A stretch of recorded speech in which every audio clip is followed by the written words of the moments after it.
उसके बाद भारतीय जनता पार्टी ने अपनी रफ्तार पकड़ी, अपनी नीति बदली और वहां से वो लगातार आगे बढ़ती गई और सेकेंड फेज में और खासकर थर्ड फेज में तो उसने एकदम बाजी मार ली। और यही कारण है कि वहां पर नीतीश की चौथी बार सरकार बनी, 7वीं बार नीतीश कुमार मुख्यमंत्री बन गए और भारतीय जनता पार्टी के 2 उप मुख्यमंत्री भी बन गए। कयास ये लगाए जा रहे थे और सारे अनुमान ये थे, टेलीविजन के टीवी के अनुमान भी ये थे कि इस बार तेजस्वी की सरकार बनने जा रही है, लेकिन उन सारे अनुमानों को धत्ता बता दिया भारतीय जनता पार्टी ने और इसी वजह से अब देश की राजनीति एक नई करवट ले रही है।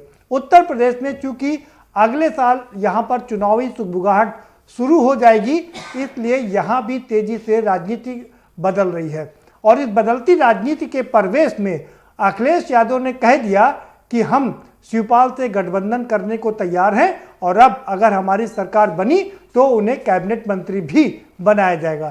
तो शिवपाल ने भी अपना बड़ा हृदय दिखाया है और उनके साथ जाने के लिए तैयार है और ये कोई पहली बार नहीं है, इसकी भूमिका एक लंबे समय से बन रही थी। इससे पहले जो घर के सूत्र हैं वो बताते हैं कि अखिलेश यादव ने जो शिवपाल के खिलाफ चिट्ठी लिखी थी उनकी सदस्यता रद्द करने के लिए वो वापस ले ली और उसके बाद शिवपाल यादव ने अखिलेश को धन्यवाद कहा, यानी कि उनकी विधायकी बची रह गई। तो अब सवाल ये उठता है कि क्या दोनों लोग एक साथ मिलकर के चुनाव लड़ेंगे और यदि लड़ेंगे तो उसका क्या कोई ये गुल खिलाएगा, क्या कोई रंग खिलेगा, ये अपने आप में सबसे बड़ा सवाल है। सवाल नंबर 2 ये है, क्या सिर्फ अखिलेश और शिवपाल के मिलने से ही भारतीय जनता पार्टी को हराया जा सकता है? जंबो जेट है, जायंट भारतीय जनता पार्टी है, ये सबसे अलग प्रकार की भारतीय जनता पार्टी है, इंटरनेशनल भारतीय जनता पार्टी है, अंतरराष्ट्रीय पार्टी है और इसका एक एक व्यक्ति बूथ से लेकर के प्रधानमंत्री तक एक एक सीट जिताने के लिए तैयार रहते हैं। तो ऐसे में क्या दोनों के आपस में मिलने से भी टक्कर दे सकते हैं? ये सबसे बड़ा सवाल है और इसी पर हम चर्चा करेंगे। हमारे साथ में खास मेहमानों का पैनल जुड़ा हुआ है, हम उनसे आपका परिचय कराएंगे, लेकिन उससे पहले आपको एक रिपोर्ट दिखा देते हैं। जरा ये रिपोर्ट देख लीजिए, समझिए, उसके बाद इस पर चर्चा करेंगे।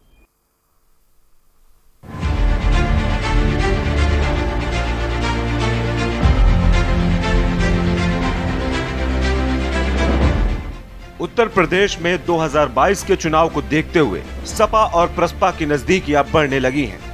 शनिवार को सपा मुखिया अखिलेश यादव ने बड़ा ऐलान करते हुए कहा कि आगामी विधानसभा चुनाव में प्रसपा को भी एडजस्ट करेंगे और यदि सरकार बनी तो उनके नेता शिवपाल को कैबिनेट मंत्री भी बना देंगे। ये बयान ऐसे वक्त पर आया है जब बिहार में चुनाव नतीजों में बड़े दलों के महागठबंधन को हार मिली है।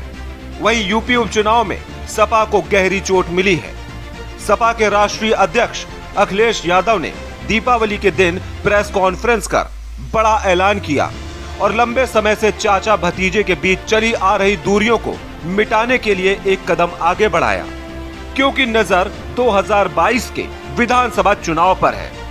तो सत्ता की चाबी के लिए नजदीक पहुंचने के लिए नजदीकियां बढ़ाना भी वक्त की मांग है।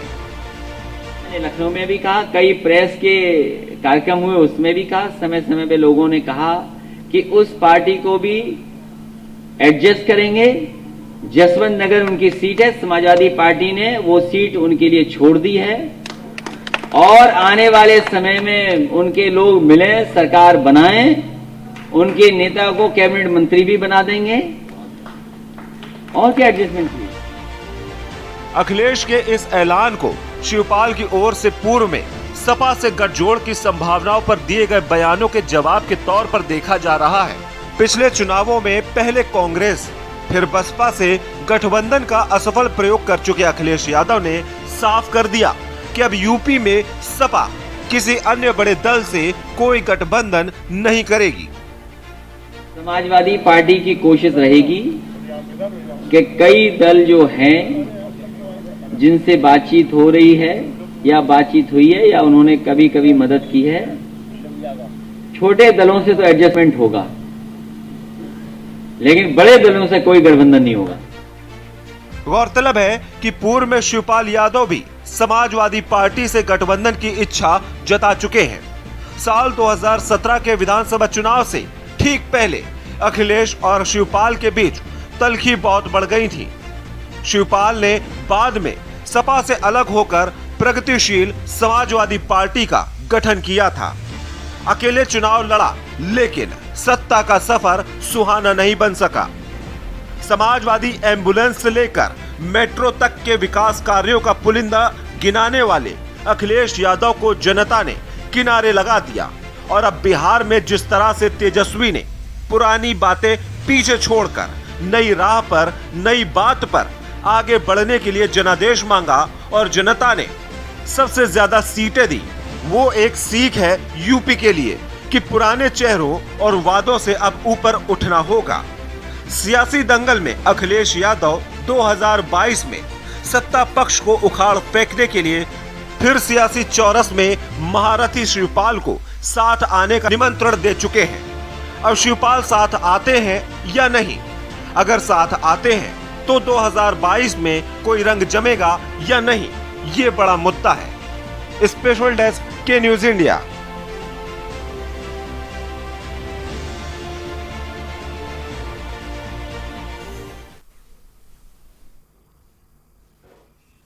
जी हाँ, तो एक गाना बहुत फिल्मी गाना बहुत ही शानदार प्रचलित हुआ, क्यों भाई चाचा चाचा हाँ भतीजा। तो क्या एक बार फिर से ये गाना दोहराया जाएगा, ये अपने आप में सबसे बड़ी बात है। और क्या ये कोई गुल खिलाएगा, कोई रंग खिलाएगा, ये सबसे बड़ी बात है। हम इसी पर चर्चा करेंगे। हम अपने मेहमानों से आपका परिचय करा देते हैं। रघुनंदन सिंह भदौरिया हमारे साथ में जुड़ चुके हैं, पूर्व विधायक हैं भारतीय जनता पार्टी के। बहुत स्वागत है भदौरिया साहब आपका। R.A. उस्मानी साहब हमारे साथ में जुड़ चुके हैं, पूर्व मंत्री हैं समाजवादी पार्टी के। आपका भी बहुत स्वागत है उस्मानी साहब। हरेंद्र मलिक साहब हमारे साथ में जुड़ चुके हैं, पूर्व सांसद हैं और 4 बार विधायक भी रह चुके हैं। आपका भी बहुत स्वागत है हरेंद्र मलिक साहब। हमारे साथ D.P. यादव जुड़ चुके हैं, प्रसपा के प्रवक्ता हैं, तेज तर्रार युवा प्रवक्ता हैं। आपका भी स्वागत है। गंगाराम अंबेडकर भी हमारे साथ में जुड़ चुके हैं, सामाजिक चिंतक हैं और मिशन भी चलाते हैं। आपका भी बहुत स्वागत है। और सबसे बड़ी बात है कि मायावती के बहुत करीबी रहे हैं, OSD रहे हैं उनके, तो अंदर खाने की बात उनको पूरी पता है, कैसे संगठन चलाया जाता है, कैसे राजनीति की जाती है। बहुत स्वागत है आप सभी मेहमानों का। भदौरिया साहब, सीधे सीधे आपके पास आ रहा हूँ। आपने बिहार में जो कमाल किया उसकी सुगबुगाहट पूरे देश में सुनाई पड़ रही है, और खासकर उत्तर प्रदेश में अब लोगों को समझ में आ गया है कि अगर आपसे लड़ना है तो बहुत बड़ा करना पड़ेगा। क्या आपकी राह में रोड़े अटकाने के लिए ही दोनों लोग नजदीक आ रहे हैं? दोनों नहीं, और दो ले लें। भारतीय जनता पार्टी कार्यकर्ताओं की पार्टी है, और कार्यकर्ता हमारा बूथ लेवल से लेकर और पूरा कार्यकर्ता है। हमारी पार्टी राष्ट्रीय पार्टी है, राष्ट्रीय संगठन का काम करती है। और हमारे देश के प्रधानमंत्री 135 करोड़ की बात करते हैं। जहां सबकी बात करे तो जहां सबकी बात, सब लोग खड़े हो रहे हैं। किसी के पास एक जाति है, किसी के पास एक घर है, किसी के पास एक पिता है, किसी के पास राष्ट्रीय स्तर की कोई नीति नहीं। केवल अगर नीति है तो भारतीय जनता पार्टी में माननीय नरेंद्र मोदी भारत के प्रधानमंत्री जी और चाहे उत्तर प्रदेश के मुख्यमंत्री योगी आदित्यनाथ जी, ये केवल अच्छे काम के लिए करते हैं। राष्ट्र की भलाई, प्रदेश की भलाई, जनता की भलाई, गरीबों की भलाई, व्यापारियों की भलाई, किसानों की भलाई, एक भलाई काम करते हैं। तो ये सब एक केवल इसलिए हो रहे हैं कि बिहार फतेह, उत्तर प्रदेश में सारी सीटें फतेह। बहुत प्रयास किया सबने, लेकिन अब इनके 9 प्रयास हैं। ये चाहे सब एक हो जाएं। एक होने के लिए तो आप देख रहे थे पांडव कितने थे, और महाभारत में सारे लोग एक हो गए थे। जीता कौन था? जो धर्म वाला था। जीता कौन था? जो राज्य की ओर सही राज्य की बात सोच रहा था। जीता कौन था? जो राष्ट्र के प्रति समर्पित था। इसलिए मैं यही कहना चाहता हूं, चाचा भतीजे एक हो जाएं। हम किसी परिवार की दखल नहीं डालना चाहते हैं। अच्छी बात है, और 2-4 लोगों को एक कर ले, क्योंकि सब पारिवारिक पार्टी है, कोई राष्ट्रीय पार्टी है नहीं, कोई समाज के लिए करने वाला नहीं। जो सरकार जब बनती है, आप भी जानते हैं कि जेब भरने काम करता है। आपको मालूम है, सोचते हैं एक बार से अब 25 साल तक आवे ना आवे हम व्यवस्था कर ले। लेकिन भारतीय जनता पार्टी कार्यकर्ता मेहनत करता है, परिश्रम करता है, पसीना बहाता है, मोदी के साथ खड़ा है, इसलिए हमें कोई दिक्कत नहीं है। ठीक है, इसलिए हमें कोई दिक्कत नहीं है। ठीक है। उस्मानी साहब कह रहे हैं कि आप जितना भी गठजोड़ कर लीजिए, कांग्रेस से कर चुके हैं, बसपा से कर चुके हैं, और बसपा में तो ये भी था कि आप लोग जीत का सर्टिफिकेट बांट रहे थे जब दोनों लोग मिले थे, तो जब वो सिक्का नहीं चला तो ये सिक्का कैसे चलेगा और कितना चलेगा?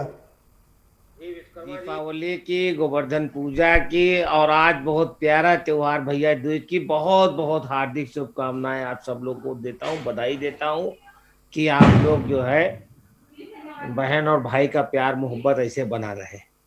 अब रही बात इनकी कि ये दोनों मिल जाएंगे, क्या हो जाएगा और बिहार में कैसे जीत गए। विश्वकर्मा जी ये बिहार में कैसे जीत गए? बिहार में मशीनों का खेल था, ना तो इनके मैदान में भीड़ थी, ना इनके रैली में आदमी थे, ना वोटर थे, खाली वोटिंग ईवीएम मशीन का कमाल है और कुछ नहीं है इनके पास जी। इनके पास ईवीएम मशीन से ये जीते हैं, ईवीएम मशीन से सारे प्रदेश जीते हैं और इस देश में सरकार बनाई है। 110 जो सीटें मिली हैं वो क्या ईवीएम से मिल गई हैं उनको, तेजस्वी को? हम उस पर चर्चा नहीं कर रहे हैं, हम ईवीएम पर चर्चा नहीं कर रहे हैं। आर्य स्वामी जी, तेजस्वी जी को मिलती अगर ईमानदारी से चुनाव करा ले आज ईमानदारी को करा ले आज, और बीजेपी को 400 सीटें मिलती अगर यहाँ ईमानदारी से उत्तर प्रदेश में चुनाव होता। वो तो 325 पर रुक गए थे। हम उस पर चर्चा नहीं कर रहे हैं, हम चर्चा ये कर रहे हैं कि चाचा भतीजे के मिलन पे का कितना असर पड़ेगा। चाचा भतीजे कोई अलग अलग नहीं है, चाचा भतीजे एक है। और माननीय राष्ट्रीय अध्यक्ष जी ने, माननीय अखिलेश यादव जी ने क्लियर कर दिया है कि चाचा साथ में लड़ेंगे, साथ में कैबिनेट मिनिस्टर बनेंगे, सबका सम्मान होगा, सबका साथ होगा। लेकिन मैं ये बताना चाहता हूं कि जब ये विकसित देश जो अमेरिका है और अमेरिका में जो बैलेट से चुनाव हो रहे हैं तो हिंदुस्तान में क्यों नहीं चुनाव? मैं बार बार कह रहा हूं, अरे भाई मैं बार बार कह रहा हूं उस्मानी साहब, हम ईवीएम पर चर्चा ही नहीं कर रहे हैं। हम चर्चा वो ईवीएम पर लगातार करते रहे हैं ना ना। आप हम आज चाचा भतीजे के फैक्टर पर चर्चा कर रहे हैं जी। जीत हार का बताना भी तो पड़ेगा कि कैसे तो जीत हर रहे बार हैं। क्या बताना भी तो पड़ेगा। तो हर बार क्या हम ईवीएम पर चर्चा करेंगे? इसका मतलब हम हर रोज मुद्दा ईवीएम रख लें फिर? उस्मानी साहब अभी चुनाव होने जा रहे हैं जी, ठीक है, पंचायत चुनाव होने जा रहे हैं। ठीक है, ठीक है उस्मानी साहब बने रहिए, आपका समय खत्म हो गया है। ठीक है उस्मानी साहब, आपका समय समाप्त, दोबारा से आऊंगा आपके पास में जी। डीपी हो गया उस्मानी साहब, आपकी बात, आपका समय हो गया, हो गया। डीपी यादव साहब अरे उस्मानी साहब हो गया भैया, दूज का दिन है, कृपया सवाल भी सुन लिया करिए, सुन लीजिए। डीपी यादव साहब आपकी पहली प्रतिक्रिया। जी देखिए प्रदीप जी, निश्चित रूप से आज की तारीख में उत्तर प्रदेश में आदरणीय शिवपाल सिंह यादव से ज्यादा जो उत्तर प्रदेश की राजनीति हकीकत है, जो जमीनी सच्चाई है, धरातल की जो हकीकत है, उसको समझने वाला कोई नेता नहीं है, चाहे विपक्ष में चाहे सत्ता पक्ष में। विपक्ष वाले भी मानते हैं कि उत्तर प्रदेश में अगर कोई जमीनी हकीकत को समझता है तो आदरणीय शिवपाल सिंह यादव समझते हैं। और शुरू से ही जब से पार्टी का गठन हुआ है सन 2018 से, शिवपाल सिंह यादव जी की यही मांग थी कि छोटे छोटे दल जिनका सम्मान हो, लोहियावादी, चौधरी चरण सिंह वादी, गांधीवादी, एक छत के नीचे आए, एक छतरी के नीचे आए। और जो लोकतंत्र की हत्या हो रही है, जो देश के साथ मजाक हो रहा है, किसानों के साथ, नौजवानों के साथ, बेरोजगारों के साथ, चाहे महिलाओं के साथ, वो कहीं ना कहीं भारतीय जनता पार्टी एक प्रकार से लोकतंत्र की हत्या करके लोगों को परेशान करने का काम कर रही है। उससे देश को निजात दिलाने की जरूरत है। आपको याद होगा कई बार हम लोगों ने इस विषय में चर्चा भी किया था। जब 2014 का चुनाव हो रहा था तो बिहार सहित तमाम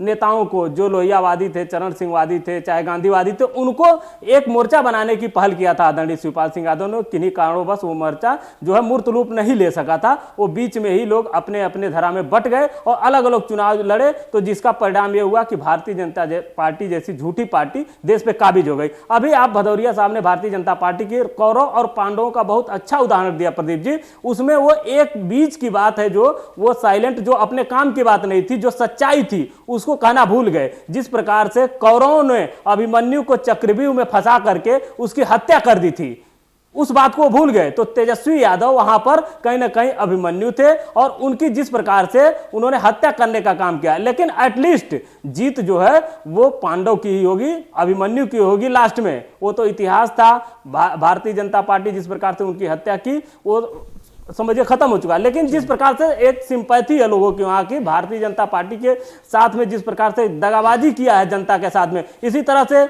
हरण किया था लोकतंत्र का 2015 के चुनाव में, तेजस्वी यादव के साथ में उन्होंने चुनाव लड़ा था।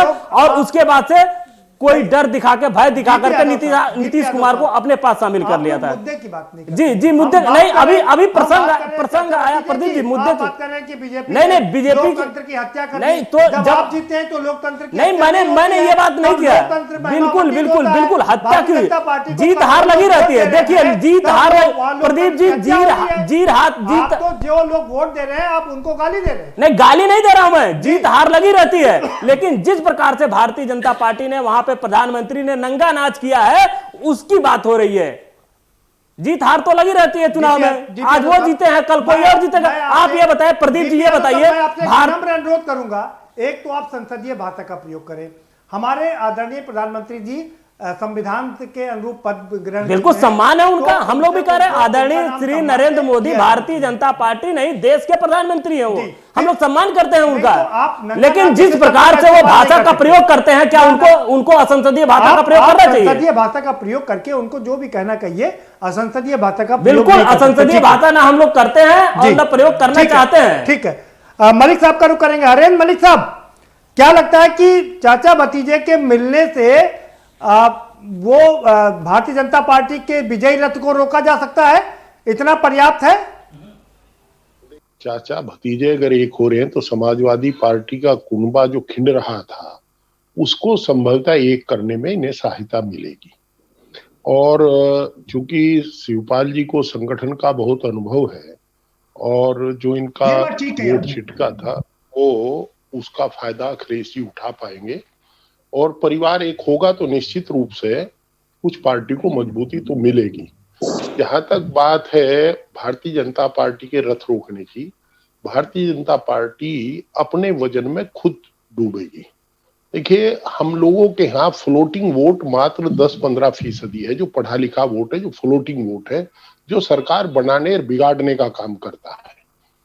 जब पॉलिसी ठीक होती है तो फ्लोटिंग वोट दूसरी तरफ चला जाता है, पॉलिसी खराब होती है तो दूसरी तरफ चला जाता है। सवाल फ्लोटिंग वोट किधर जाएगा, कौन उसे रोकेगा, उसकी तरफ सवाल बड़ा है। वो ही सवाल हम लोगों को देखना है। हम लोग ये चाहते हैं कि हमारी पार्टी सत्ता में आवे, भाजपा चाहती है वो सत्ता में आवे, सपा चाहती है वो सत्ता में आवे, बसपा चाहती है वो सत्ता में आवे, पर सत्ता में तो वो होगा जिसे जनता वोट देगी। बिल्कुल, आज हम चर्चा कर रहे हैं यूपी पर, बिल्कुल, और जहां तक अभी हमारे भाजपा के साथी कह रहे थे बिहार में, आप भी कह रहे थे बिहार में जीते। देखिए, जो मैंने सुना है, देखा है, आपने भी सुना है, देखा है, रिजल्ट डिक्लेयर करने में बड़ा मामला हुआ। और ईवीएम की जो चर्चा इन्होंने की, आज वो इशू नहीं है, मैं अनावश्यक विवाद नहीं देता, पर इतना मुझे पता है कि 10-15%, 50% वोट डाइवर्ट हो जाता है, उसमें कहीं कोई दिक्कत नहीं हो पाती। कई डिमोन्स्ट्रेशन भी लोगों ने किए हैं इसके, परंतु जो व्यवस्था है उसी में रह करके हमें मार्जिन बढ़ाना होगा। निश्चित रूप से मैं ये विश्वास रखता हूं, जितनी इनकी पॉलिसी आई है, आज किसान जिस तरह सड़क पर रो रहा है, नौजवान रो रहा है और छोटा दुकानदार रो रहा है, सब पे इनकम टैक्स के नोटिस आज भी आ रहे हैं, वो इतना परेशान है कि निश्चित रूप से यकीनन अब की बार भारतीय जनता पार्टी को रोकने में हम यानी कि कांग्रेस सफल होगी। हमारा अपना है, अब ये उपचुनाव हुए, किसी को अपेक्षा नहीं थी कि कांग्रेस 2 स्थान पर दूसरे नंबर पर रह जाएगी, किसी को अपेक्षा नहीं थी। ये नहीं था कि कहीं तीसरे पे आ जाएगी, चौथे पे आ जाएगी। हम लगे हैं आहिस्ता आहिस्ता अपना संगठन मजबूत करने ठीक है। के लिए, जी। और सभी लगे हैं ठीक है करने के लिए, जी, और सभी ठीक है सर, ठीक है, लगते हैं सब करते हैं। ठीक है, ठीक है। आप भी सारे लोग लगे हैं विजयी रथ रोकने के लिए। गंगाराम अम्बेडकर जी, आप सामाजिक चिंतक हैं, बसपा के काफी करीब रहे हैं, आप बताइए प्रेजेंट टाइम में, वर्तमान में राजनीतिक सिनेरियो क्या कह रहा है? देखिए प्रदीप जी, जब से बिहार का चुनाव आया है, रिजल्ट आया है, तो मुझे लगता है कि समाजवादी पार्टी के राष्ट्रीय अध्यक्ष माननीय श्री अखिलेश यादव जी कोई कसर नहीं छोड़ना चाहते हैं कि 2022 का उनका विजय रथ रुके। और जहाँ तक चाचा के मिलन का सवाल है, एक बड़ा संदेश जाता है, क्योंकि चाचा जी को राजनीतिक अनुभव और जो उनका तजुर्बा जरूर समाजवादी पार्टी का जो विजय रथ है तेजी से आगे बढ़ेगा। और जो संदेश है कार्यकर्ताओं के अंदर जो आपस में असमंजस की स्थिति थी वो भी दूर होगी। और समाजवादी पार्टी के जो नेतृत्व द्वारा जो कोशिश की जा रही है कि हर क्षेत्र में नेतृत्व उभारने की जो तैयारी की जा रही है, तमाम छोटे छोटे संगठन और दलों को अपने साथ मिला करके किसी भी क्षेत्र में किसी भी जाति समीकरण को वो कमज़ोर नहीं होने देना चाहते हैं। तो मुझे लगता है कि श्री अखिलेश यादव जी इस बार एक एक वोट के लिए, एक एक सीट के लिए फूंक फूंक कर कदम उठा रहे हैं। और ये उनका जो तजुर्बा और जो इनकी कोशिश है, तो मुझे लगता है 2022 में ये जरूर रंग लाएगी। ठीक है, मुझे ऐसा महसूस हो रहा है। बिल्कुल रंग लाएगी, क्योंकि ये बात सच है, क्योंकि शिवपाल को संगठनात्मक का अच्छा अनुभव है, संगठन का अच्छा अनुभव है। लंबे समय तक मुलायम सिंह यादव के साथ में उन्होंने संगठन चलाया है। और अखिलेश की एक साफ सुथरी छवि है, पढ़े लिखे नेता हैं, इंजीनियर हैं, तो दोनों का कॉम्बिनेशन एक डेडली कॉम्बिनेशन बनेगा। यादव वोटों में बंटवारा नहीं होगा, ये कहती है रिपोर्ट। रघुनंदन भदौरिया साहब, ये जो बात है ना कि अब यादव वोटों का बंटवारा नहीं होगा, और चूंकि शिवपाल यादव को संगठन का काफी अनुभव है और अखिलेश को की साफ सुथरी छवि, ये एक बड़ा फैक्टर साबित होगा आपके लिए। मैंने एक बात फिर कही, हमारे लिए जब सपा कांग्रेस मिली तो फैक्टर नहीं चला जी, सपा बसपा मिली तो फैक्टर नहीं चला। बिल्कुल ठीक बात। चाचा भतीजे मिल रहे हैं तो कोई दिक्कत नहीं है, अपना परिवार सब जोड़ने का प्रयास करते हैं। लेकिन मैं आपको बता रहा हूं, भारतीय जनता पार्टी अपने कार्यकर्ताओं के बल पे जीतती है। भारतीय जनता पार्टी कहती है, करती है। अभी मैं सुन रहा था, कह रहे थे किसान रो रहा है, मैं अभी घाटमपुर का नहीं, रघुनंदन भदौरिया साहब, आप किसी का जवाब दे उससे पहले मैं एक सवाल आपसे पूछना चाह रहा हूं। आपने कहा कि आप पांडव हैं, विपक्ष कौरव है। 2017 के पहले उत्तर प्रदेश में 14 साल का वनवास आपने झेला, तो क्या आप कौरव थे उस समय, सत्ता पक्ष पांडव था? हमने अज्ञात वर्षा 13 वर्ष के बाद 14 साल में महाभारत में हुआ, 12 वर्ष का वो और 13वां वो अज्ञात वर्ष हुआ। हम लोगों ने इन ऐसे जिन लोगों ने जबरदस्ती मतलब सत्ता चलाने का प्रयास किया है, ऐसे लोगों को जवाब देने के लिए आप हमें जहां चाहो वहां भेज दो। आपने पांडव में भी देखा कि पांडव को घर से निकाला गया कि आप 12 वर्ष नहीं, जरा ये भी बता दीजिए, कांग्रेस ने शुरुआत से 60 साल तक राज किया देश पर, तो तब क्या आप कौरव थे, वो पांडव थे? रघुनंदन भदौरिया जी, ये देश की जनता है, ये कभी भी किसी को भी कौरव बना देगी, पांडव बना देगी, इस बात का ख्याल रखिएगा। नहीं बना सकती है जो राष्ट्र हित की बात करता है।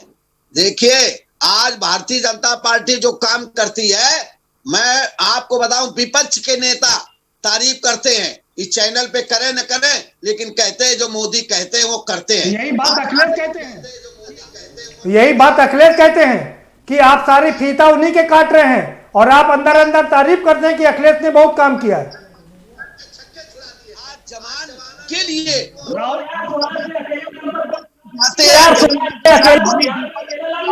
इतना ही दम था तो बिहार में अकेले लड़ लिए होते भदौरिया जी। नीतीश की बैसाखी पर चल करके आपने पार किया है जी। हम वहां पर अकेले अगर दम होता तो बिहार में। हम बिहार पर चर्चा नहीं कर रहे। रघुनंदन भदौरिया जी, मैं वापस आ रहा हूं अपने सवाल पर। ये बता दीजिए कि आप लोग यादव के वोटों का बंटवारा कैसे करेंगे जब ये दोनों लोग मिल जाएंगे तो? किसानों की मदद। अरे भाई रघुनंदन भदौरिया जी, ये लेक्चर, ये मंच, भाषणीय मंच हम लोग रोज सुनते हैं, जरा जनता के सवालों का जवाब भी दे दीजिए। अब अगर ये दोनों लोग एक हो जाएंगे तो आप यादव के वोटों का बंटवारा कैसे करेंगे? आप यादव की बात कर रहे हो, मेरे पास यादव वोट है, मेरे पास कुशवाहा वोट है, मेरे पास संखवार वोट है, मेरे पास सचान वोट है, मेरे पास ठाकुर वोट है, मेरे पास बनिया वोट है, ब्राह्मण वोट है, वाल्मीकि वोट है। कौन वोट नहीं है मेरे पास? मेरा राष्ट्रपति कौन है आप देखिए, मेरे उपराष्ट्रपति कौन है ये देखिए, मेरे प्रधानमंत्री कौन ये देखिए, मेरे मुख्यमंत्री कौन ये देखिए, मेरे डिप्टी सीएम कौन ये देखिए, भूपेंद्र यादव कौन ये देखिए। हमारी पार्टी में सभी को सम्मान है। अभी बिहार में आप देखिए डिप्टी सीएम कौन बने हैं, आप देखिए तो इनके यहाँ बाबा अरे बना। भाई सब ठीक है, अरे भाई सब ठीक है, ये सब ठीक है। आप ये वो मानते हैं आपकी पार्टी में सारे लोग हैं।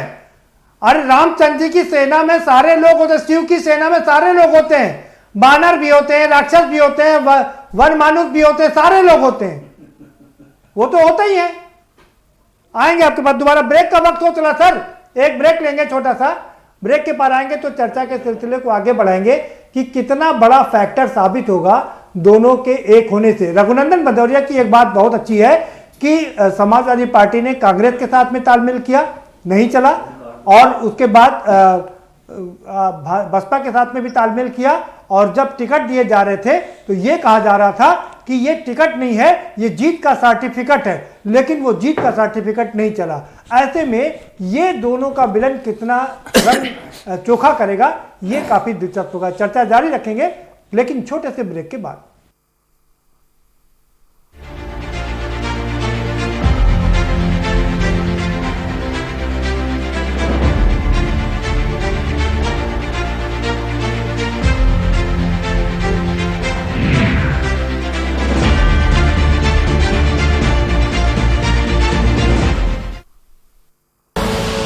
आप देख रहे हैं के न्यूज, खबरों का सारथी।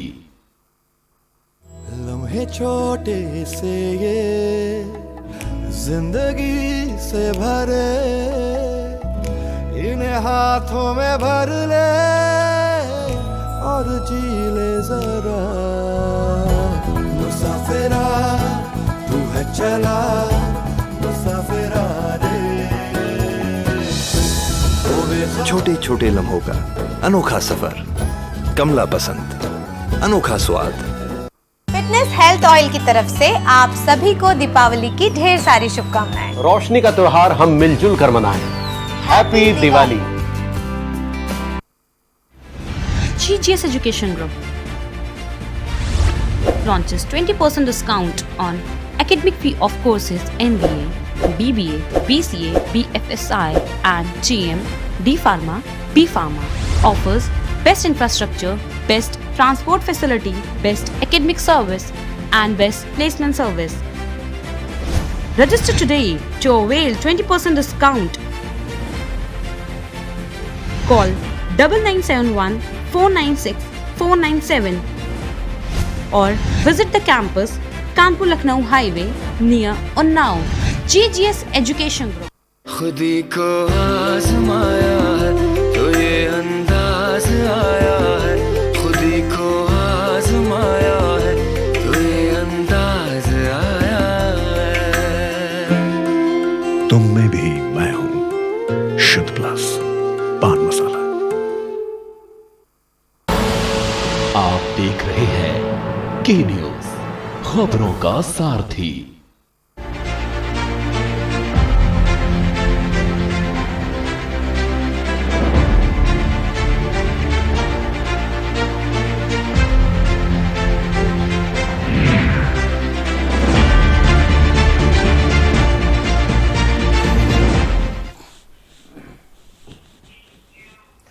ब्रेक के बाद आपका स्वागत है और सभी मेहमान हमारे साथ में जुड़े हुए हैं और हम डीपी यादव साहब का रुख करेंगे। डीपी यादव साहब, टू दी पॉइंट आंसर चाहेंगे।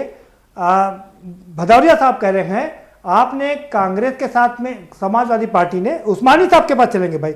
उस्मानी साहब, भदौरिया साहब कह रहे हैं कि आपने कांग्रेस के साथ तालमेल किया, नहीं चले, आपने बसपा के साथ तालमेल किया, नहीं चले, तो चाचा भतीजे के मिलन से क्या होगा? मिलन से भारतीय जनता पार्टी का सूफड़ा साफ हो जाएगा विश्वकर्मा जी। जैसे तेजस्वी ने किया, जैसे तेजस्वी ने किया बिहार में। बता तो रहा हूँ पूरे देश। आप तो एक ही लाख, अरे भाई आप तो एक ही लाख, तो क्या आप लोग सत्ता में थे, आप लोग बेईमानी क्यों नहीं कर पाए? 2005 से लेकर के 2017 तक बहुमत की सरकार थी आपकी, आपने ईवीएम में बेईमानी क्यों नहीं किया? आप पूरी बात तो सुनिए। जब पूरे देश आप पूरी पॉलिटिकल पार्टी कह रही हैं कि ईवीएम को हटाओ, बैलेट से चुनाव कराओ, तो इनको क्या परेशानी है? अरे आप हार की, तो इनको क्या, अरे आप हार की खींच निकाल रहे हैं आप लोग अपनी। जो सवाल पूछ रहा हूं उस सवाल का जवाब दीजिए। सवाल यह है, जब सपा ने, सवाल सुनिए सर, उसको समझिए।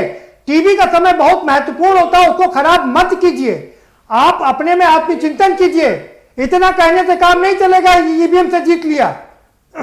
उनका एक एक कार्यकर्ता, उस्मानी साहब बूथ से लेकर के प्रधानमंत्री तक चुनाव जिताने के लिए सड़कों पर होते हैं। कि अमेरिका में और जितने भी विकसित देश है वहां मशीनों टीवी। अरे भाई हम आज ईवीएम पर बात नहीं कर रहे हैं। उस्मानी साहब आपकी सुई वही टिक गई है। आप मुझे ये बताइए, मेरा सीधा सवाल आपसे है ना, सीधा सवाल मेरा आपसे ये है, आपने कांग्रेस से गठबंधन किया, नहीं चला, बसपा से गठबंधन किया, नहीं चला, आप दोनों के एक हो जाने से कैसे चलेगा काम? विश्वकर्मा जी, करियर में बेईमानी हो रही है तो चाहे जितने गठबंधन कर लो, हार ही होना है। आप माफ करिएगा, आपसे मैं सवाल नहीं कर सकता। आप सिर्फ ईवीएम का राग अलापिए और भारतीय जनता पार्टी यूं ही प्रदेश दर प्रदेश जीतती जाएगी, और आप मुगालते में रहिएगा कि जब जनता परेशान होगी तो आपके पास आएगी। हरेंद्र मलिक साहब, सवाल पूछ लिया भदौरिया साहब, सवाल पूछ लिया मैंने, सवाल पूछ लिया। डीपी यादव साहब आप बताइए जल्दी से। भदौरिया साहब, 15 लाख रुपए खाते में दिए, आपने कहा था 2 करोड़ लोगों के खाते में दिए, फिर सब भाई उस्मानी साहब, आपके पास में कुछ कहने का वो नहीं है, आपके पास कहने की कोई बात नहीं है। आप रटी रटाई बात करते हैं, मुझे माफ करिएगा कहना पड़ रहा है। आप लगातार वही बातें कर रहे हैं। अब आप शांत हो जाइए, अब आप शांत हो जाइए। नहीं सुनेंगे आपकी बात, ये बात आपकी सुनेंगे नहीं। रिपीट करते हैं बात, आप जब जब यहां पर बैठते हैं डिबेट पे, आप वही बात रिपीट करते हैं। जो नई बात है उस पर जवाब दीजिए। आप बताइए भाई, डीपी यादव साहब जल्दी बताइए। भदौरिया साहब कह रहे हैं कांग्रेस से गठबंधन किया नहीं चले, और बाकी पार्टियों से गठबंधन किया नहीं चले, कैसे चलेगा काम? जी देखिए प्रदीप जी, गठबंधन की राजनीति उत्तर प्रदेश और बिहार में फलीभूत होती है और इसका परिणाम अलग होता है। अगर भारतीय जनता पार्टी को सफलता मिली है, मान लीजिए 1 मिनट के लिए सेकंड पार्टी रही है, वहां पर दूसरे नंबर की पार्टी है, अभी भी इतने दिनों से संघर्ष करते हुए प्रधानमंत्री जी गए, तमाम केंद्रीय मंत्री लगे रहे, इनके तमाम नेता वहां पर पूरे भारतवर्ष के लगे रहे, लेकिन भारतीय जनता पार्टी आई दूसरे नंबर पर भी तमाम कवायदों के। सरकार तो बना दी ना, गठबंधन की सरकार बना दी ना, बिल्कुल सरकार बना दी, गठबंधन की सरकार बनाई ना। हारने के बाद भारतीय जनता पार्टी को अपने ऊपर इतना भरोसा रहता तो अकेले चुनाव लड़के देख ली होती, पता चल गया होता। आप क्यों नहीं गठबंधन को बना पाते? गठबंधन को क्यों नहीं बना पाए? कह रहा हूं, हमारे नेता तो यही कह रहे हैं। आप शिवपाल सिंह यादव जी यही तो कह रहे हैं, मेरी बात सुनिए, उत्तर प्रदेश में सवाल ये बताइए, आप हमको क्यों नहीं, अपने मांझी को क्यों नहीं साथ में रख पाए? वीआईपी को अपने साथ में क्यों नहीं रख पाए? आप उनको यादव को क्यों, कुशवाहा को क्यों नहीं अपने साथ में रख पाए? आप सारे लोगों को अपने साथ तेजस्वी क्यों नहीं रख पाए? सभी की आकांक्षाओं को पूरा नहीं किया जा सकता। चुनाव में गठबंधन होते हैं, जो जीता उसने सरकार बनाई, और किस प्रकार से चुनाव सरकार बनाई वो अभी देखिएगा। अभी तो पूरा खेल बाकी होना है बिहार में। नीतीश कुमार कुछ नहीं बोलना है, सबसे बड़ी भारतीय जनता पार्टी तेजस्वी है पार्टी के रूप में, सेकंड भारतीय जनता पार्टी है, वो जश्न मना रहे हैं। आप देख सकते हैं जब से वहां पर इलेक्शन संपन्न हुआ है, नीतीश कुमार का चेहरा मुरझाया हुआ है। आप मुख्यमंत्री की शपथ भले ले लीजिए। सवाल सुनिए साहब, सवाल सुन लीजिए। आप जो है ना बंद आंखों से सपने देख रहे हैं, खुली आंखों से सपने। बिल्कुल हम यही कह रहे हैं प्रदीप जी, आप बहुत अच्छी बात आप कह रहे हैं कि कब बाबा मरेंगे बैल बिकाएंगे, नीतीश कुमार उनका साथ छोड़ करके आपके साथ आ जाएंगे। आप मुगालते में बैठे रहिए। भारतीय जनता पार्टी यूं ही लगातार हर प्रदेश को जीतती रहेगी। मलिक साहब, मैं आपसे बताता हूँ, आप बहुत सीनियर आदमी हैं और आप चीज़ों को समझते हैं, अच्छी तरीके से बताते हैं। जिस तरह से तेजस्वी अपने सहयोगियों को नहीं संभाल पाए, मांझी को नहीं संभाल पाए, उपेंद्र कुशवाहा को नहीं संभाल पाए और वीआईपी को नहीं संभाल पाए, तो वो नतीजा वहां पर बिहार में दिखाई पड़ा। उत्तर प्रदेश में क्या सिर्फ चाचा भतीजे के मिलन से काम चल जाएगा या कुछ और बड़ा करना पड़ेगा? बड़ा दल समाजवादी पार्टी है एमएलए के हिसाब से, और दायित्व बनता है कि वो सबको इकट्ठा लेकर के चले। और समाजवादी पार्टी के बारे में तो मैंने पहले भी के मिलने से जो समाजवादी वोट का छिटकाव था वो तो निश्चित रूप से रुकेगा, पर वो वोट पर्याप्त नहीं है सत्ता में जाने के लिए। सत्ता में जाने के लिए दूसरा वोट भी कलेक्ट करना होगा। जहां तक का कांग्रेस और सपा के अलायंस की बात थी, उसमें मैं ये समझता हूं कि जो चुनाव से पहले अलायंस होते हैं 4 दिन 5 दिन पहले, वो अलायंस कारगर नहीं होते। लोग कैंडिडेट बन चुके होते हैं, उनके मन में कटुता आती है और वो इंडिपेंडेंट चुनाव लड़के, हमारे यहाँ भी चुनाव लड़ा, हमारे बेटे के खिलाफ भी सपा का जो स्टार प्रचारक थे वीरेंद्र सिंह एमएलसी, उनका बेटा मनीष चौहान चुनाव लड़ा, ये सर वीरेंद्र सिंह को पार्टी से निकाल पाए, बाद में छोड़ कर गया सहारनपुर। तो हम लोग अगर कोई अलायंस किसी भी पार्टी को करना हो, अब तो ये दौर है कि सब पार्टी अपने अपने संगठन पर लगी हुई है, संगठन मजबूत करने पे लगे हुए हैं। ये बड़ी बात कही आपने कि संगठन, ये बड़ी बात कही आपने कि संगठन मजबूत करना पड़ेगा। जी, एंटी बीजेपी वोट है, सरकार से नाराज है, उसके छिटकाव को रोकना पड़ेगा। अगर किसी को कोई अलायंस करना है तो कम से कम 6 महीने पहले अलायंस हो, ज्वाइंट मीटिंग्स हो और वर्कर्स नहीं, आपने एक बहुत बढ़िया बात कही हरदीप मलिक साहब। आपने कहा कि संगठन को मजबूत करना पड़ेगा। कांग्रेस का संगठन तो यहाँ करीब करीब खत्म हो गया है, अब वो बनाने की कोशिश कर रहे हैं। आप क्या लगता है कि समाजवादी शिवपाल के आने से सपा का संगठन मजबूत हो जाएगा? कम से कम हवा में कह रहे हैं, उन्हें जानकारी नहीं। जमीन पर हम जितना काम कर रहे हैं वो हम जानते हैं। बहुत साइलेंट और बहुत सिस्टमेटिक काम कर रहे हैं, बूथ स्तर तक कमेटी बना रहे हैं। मैंने अभी कहा जो उपचुनाव अब हुए थे, इसमें कोई सीट हमारे पास नहीं थी, पर हम 2 जगह दूसरे नंबर पर आए, 2 जगह तीसरे चौथे नंबर पर आए, और बुलंदशहर में तो जो सपा लोकदल का गठबंधन था उससे ज्यादा वो सपा से ली, उन्नाव में सपा से ज्यादा ली।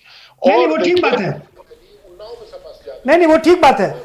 आप ये जरा सपा को बता दीजिए, क्या शिवपाल जी के आने से संगठन मजबूत होगा? क्योंकि वो संगठन के आदमी रहे हैं।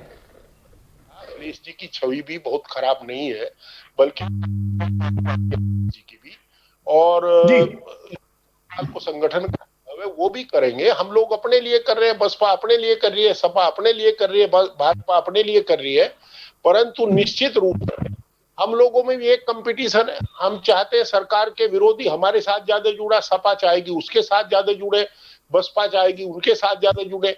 छोटे छोटे जो दल है उनकी भूमिका भी महत्वपूर्ण होगी। वो कौन किसके साथ लगेगा, वो हमारे साथ लगेंगे ज्यादा तो हमारी ताकत ज्यादा बढ़ेगी, सपा के साथ लगेंगे उनकी ताकत बढ़ेगी, और तीसरा कोई होगा उसके साथ लगेंगे उसकी ताकत बढ़ेगी।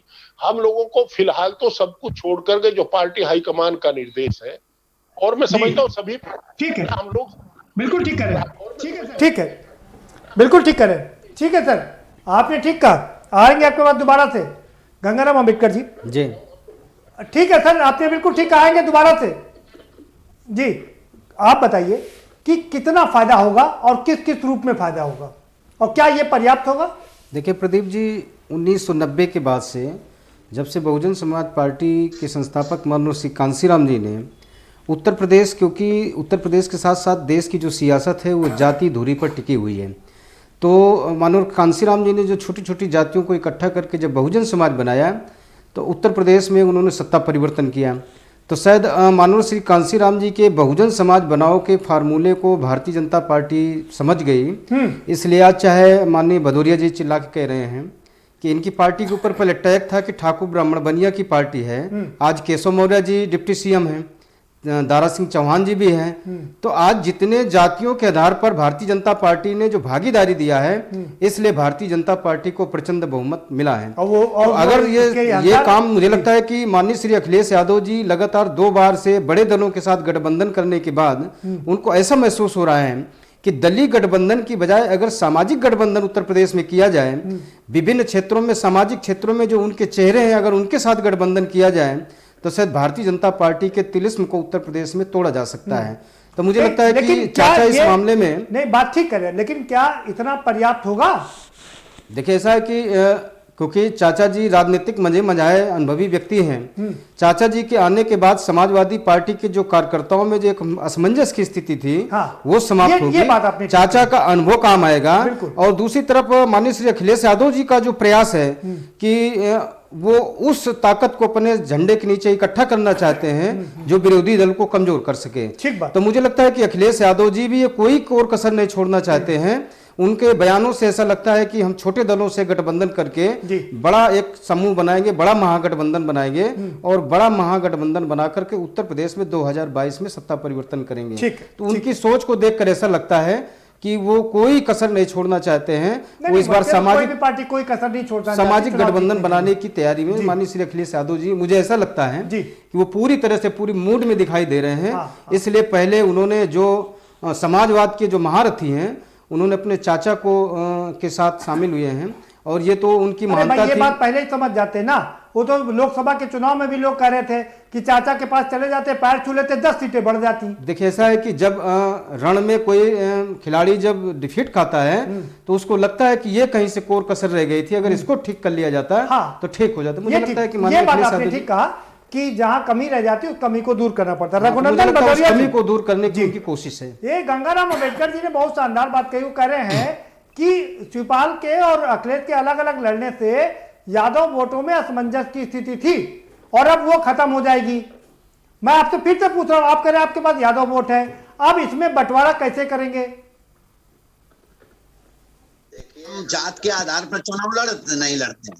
हमारे यहाँ कोई योजना आती है तो सभी को। रघुनंदन भदौरिया जी, मैं पहले ही कह चुका हूं, 25 बार अपनी इस डिबेट में कह चुका हूं, कोई भी राजनीतिक पार्टी जाति की राजनीति नहीं करती है। ये मैंने मान लिया है, ये शाश्वत सत्य है, तो इसको दोहराने की जरूरत नहीं है। जी,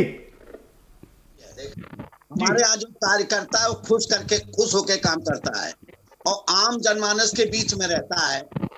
और आज वो समय चला गया कि एक का नाम लेंगे सब जुड़ जाएंगे। अब सब काम करेंगे तो सबके होंगे। ये बड़ी बात कही आपने, बिल्कुल ये बड़ी बात कही आपने, बिल्कुल। बोल के नहीं जीतेंगे, घर में बोल के नहीं जीतेंगे, धरातल पे आना पड़ेगा और धरातल पे आने के लिए पहले आपको मेहनत करनी पड़ेगी। बताइए उस्मानी साहब, एक के नाम से अब नहीं जीत मिलेगी, सबके काम से जीत मिलेगी। और हम लोग लगातार मेहनत कर रहे हैं। जवाब दीजिए भाई, रोको तो इनको, जवाब दीजिए भाई जी। ये रुक जाए तो हम जवाब दे। देखिए ऐसा है, वो नहीं रुकेंगे, उनकी डबल इंजन की सरकार है। अरे वो नहीं रुकेंगे, उनकी डबल इंजन की सरकार है, बड़ी पावरफुल रेलगाड़ी है।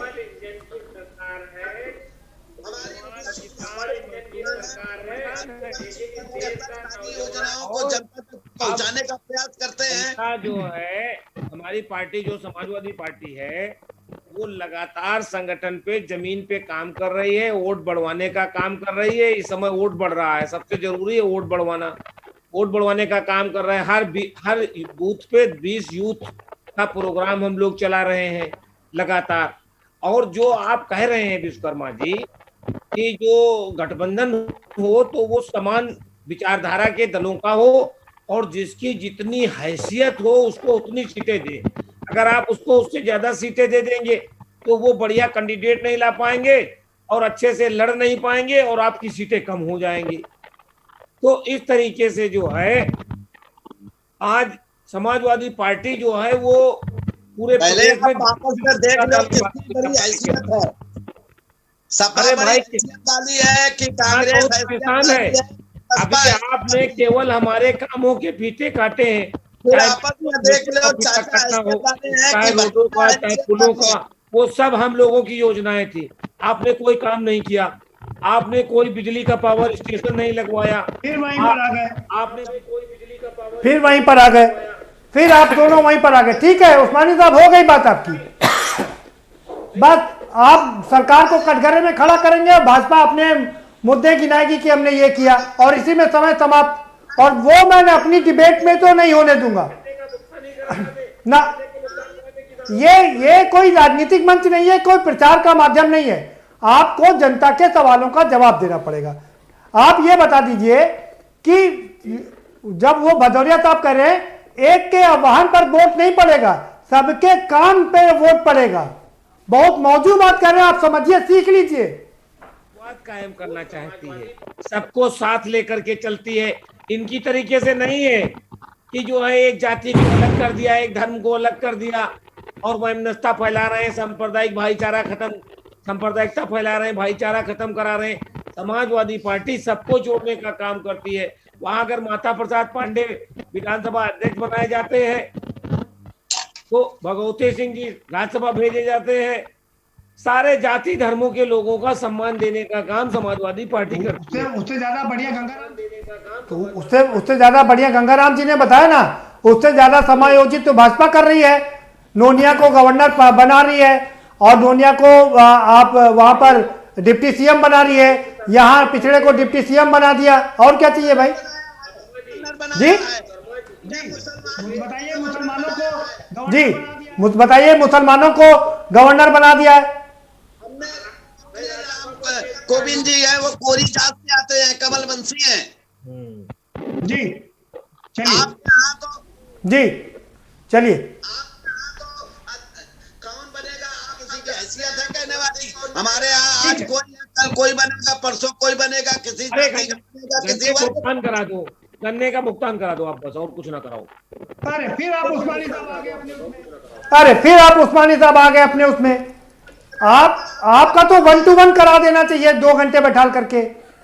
आप यही काम कर लीजिए, बाकी मुद्दों पर भी चर्चा। हरेंद्र मलिक साहब, आप तो बहुत सिंसियर आदमी है, आप मुझे ये बता दीजिए कि सपा को ये मिलन के अलावा और क्या क्या करना पड़ेगा, क्योंकि ये पर्याप्त नहीं है, गंगाराम अम्बेडकर कह रहे हैं। सिंसियर आदमी है। एक बात है, इस मुल्क में जो धर्म की लड़ाई चली है, हम लोगों को उससे लोगों का ध्यान हटा करके वर्ग की लड़ाई करनी पड़ेगी। यहाँ कमेरे लुटेरे की लड़ाई लड़के जब तक हम उनको धर्म के अलावा नहीं जाएंगे, हम भाजपा की गुगली में फंस जाते हैं। वो एक बयान दे देते हैं, हम लोग माइनॉरिटी के साथ खड़े हो जाते हैं, कुछ मेजोरिटी के साथ खड़े हो जाते हैं, उनका काम बन जाते हैं। बेवकूफ से बेवकूफ आदमी जानता है कि इस मुल्क में 20-21% माइनॉरिटी के लोग हैं और 79-80% मेजोरिटी के लोग हैं। तो हम अपने आप बार बार हम इनकी गुगली में फंसते हैं। देखिए, हम लोगों को मुद्दों की लड़ाई लड़नी पड़ेगी, संगठन मजबूत करने के बाद। मलिक साहब उसमें कुर्रा ये है कि 20% में तो बंटवारा हो जाता है AIMIM के माध्यम से, लेकिन 80% में बंटवारा नहीं हो पा रहा है। मैं ये कह रहा हूँ, देखिए, आपका काम पैसे से चलेगा, साबित होगी। जब भदौरिया जी कह रहे थे तो सभी जाति और सभी धर्म के लिए होगी। हम लोगों को बताना पड़ेगा कि तुम्हारा ये जाति, तुम्हारे का भाव नहीं मिला। अब मेरे यहाँ गन्ना का 600 करोड़ रुपया पिछले सीजन का बकाया है और रोजाना 10 करोड़ का गन्ना रोज उधार फिर जा रहा है।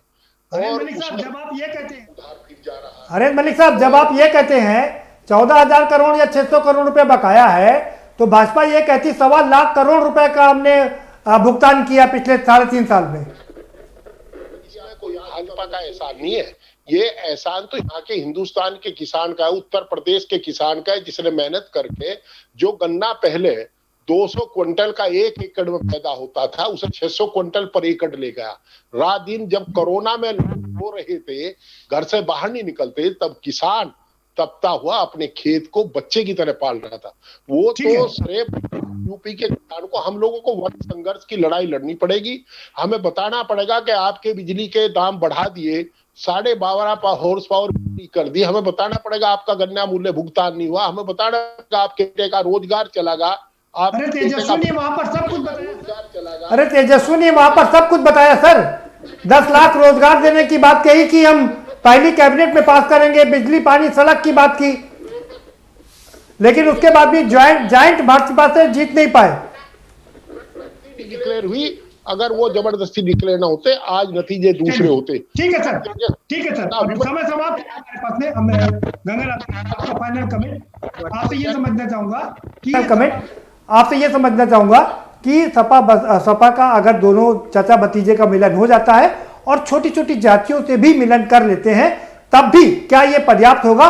भारतीय जनता पार्टी की इतनी बड़ी पार्टी से लड़ने के लिए ये पर्याप्त होगा? उत्तर प्रदेश की जो सियासत है एक जातीय समीकरण पर टिकी हुई है।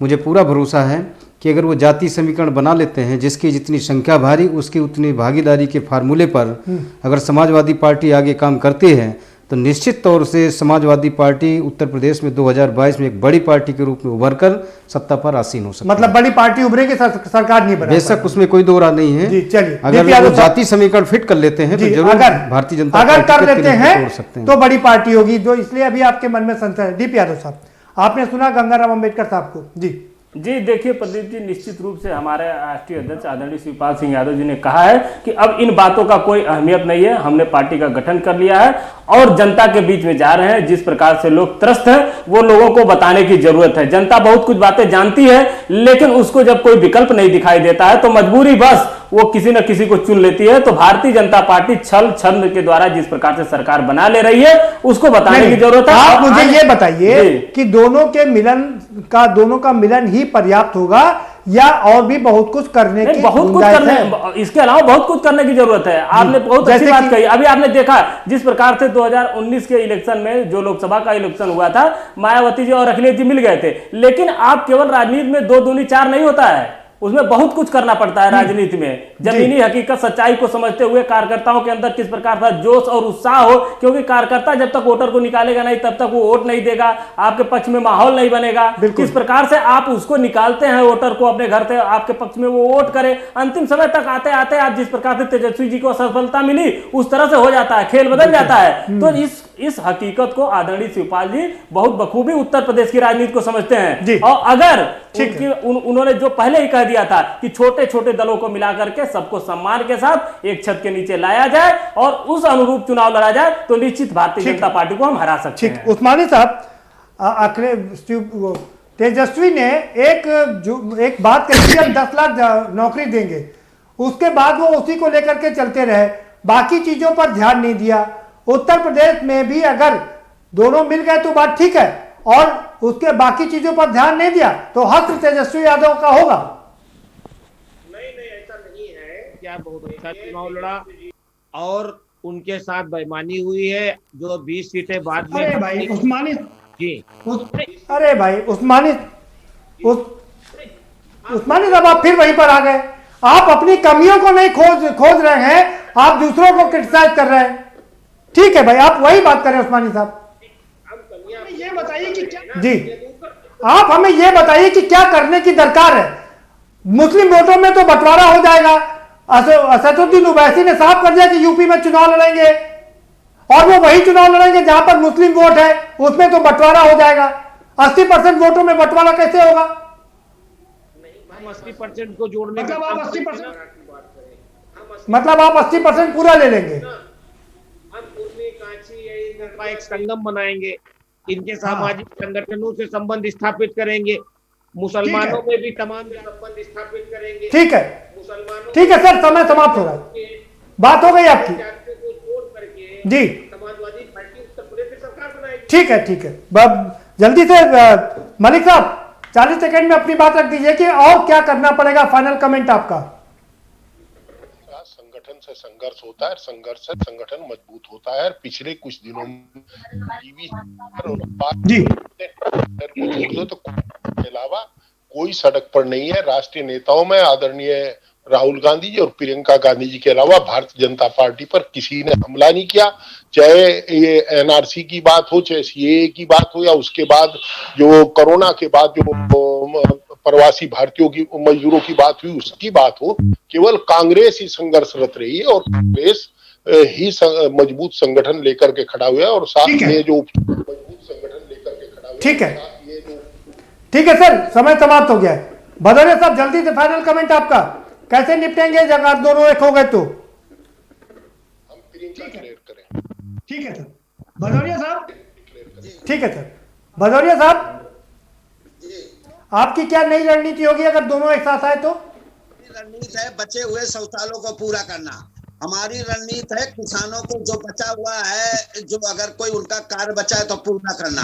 हमारी रणनीति है गरीबों का हित करना। हमारी रणनीति है राष्ट्रीय स्तर पे सभी को मिलकर सभी का काम करना।